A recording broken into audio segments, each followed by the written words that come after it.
ഞങ്ങൾ കാക്കുവിൻ്റെ തറവാട്ടിലേക്ക് നോമ്പ് തുറക്കാൻ പോവാണ്. അതിനു മുന്നേ ഒരു കഥ പറയാം. പണ്ട് ഞാനൊരു 4ലും 3ലും പഠിക്കുന്ന സമയത്ത് ക്ലാസ്സിലെ ചില കുട്ടികൾ എന്നും നല്ല സ്പ്രേ ഒക്കെ അടിച്ചിട്ട് വരും. അവർ ക്ലാസ്സിലേക്ക് വന്നാലേ നല്ല മണമാണ്.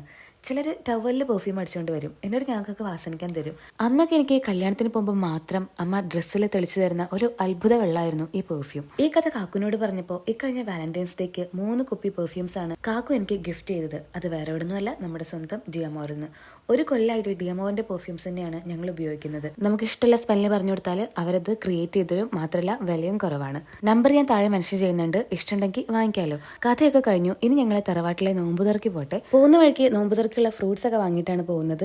ഇപ്പൊ എന്തെങ്കിലും വാങ്ങാൻ വേണ്ടി കാക്കു കാറിന്ന് പുറത്തിറങ്ങിയ തക്കുടൂനും കൂടെ പോകണം. പണ്ട് കുഞ്ഞാറ്റയ്ക്കായിരുന്നു ആ ശീലം, ഇപ്പൊ കുഞ്ഞാറ്റ ഡീസന്റ് ആയി എന്റെ കൂടെ കാറിൽ തന്നെ ഇരിക്കുന്നുണ്ട്. ഓരോ പ്രായത്തിലും കുട്ടികൾക്ക് ഓരോ ശീലമാവുമല്ലോ അല്ലേ.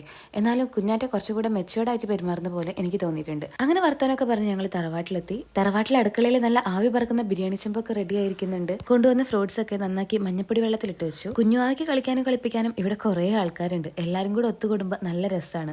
അതിനിടയിൽ കുഞ്ഞാറ്റയുടെ പല്ലു പറിക്കാനുണ്ടായിരുന്നു. എനിക്കും കാക്കൂനും പല്ലു പറിച്ചു കൊടുക്കാൻ ഭയങ്കര പേടിയാണ്. പക്ഷെ എന്റെ നാത്തൂന് മീനിന്റെ ചെളുക്ക് പറിക്കുന്ന പോലെയാണ് പല്ലു പറിക്കുക. കുഞ്ഞാറ്റയുടെ ആദ്യത്തെ പല്ലും ഇവൾ തന്നെയാണ് പറിച്ചു കൊടുത്തിട്ടുള്ളത്. അങ്ങനെ പല്ല് പറിച്ച് പല്ലൊക്കെ ഓട്ടുമ്പുറത്തേക്ക് വലിച്ചെറിഞ്ഞു. ഏകദേശം നോമ്പ് തുറക്കാൻ സമയമായപ്പോഴേക്കും ഫ്രൂട്ട്സ് ഒക്കെ കട്ട് ചെയ്ത് വെച്ചു. കട്ട് ചെയ്യുന്നതിന്റെ ഇടയ്ക്ക് ചിലരൊക്കെ വന്നാൽ തിന്നിട്ട് പോകുന്നുണ്ട് കേട്ടോ. ഇവിടെ എല്ലാവരും കൂടെ കൂടുമ്പോൾ ഭയങ്കര രസമാണ് കേട്ടോ. കളിയും ചിരിയും തമാശയും ഒക്കെ ആയിട്ട്. കൂട്ടത്തിൽ കുറച്ച് മാങ്ങയും പറിച്ചു, വീട്ടിൽ കൊണ്ടുപോയി അച്ചാറിടാലോ.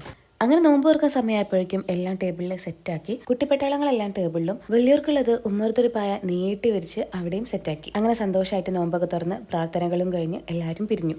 ഇനിയൊരു ഒത്തുകൂടൽ പെരുന്നാളിന്റെ അന്ന് ഇൻഷാ അല്ലാഹ്.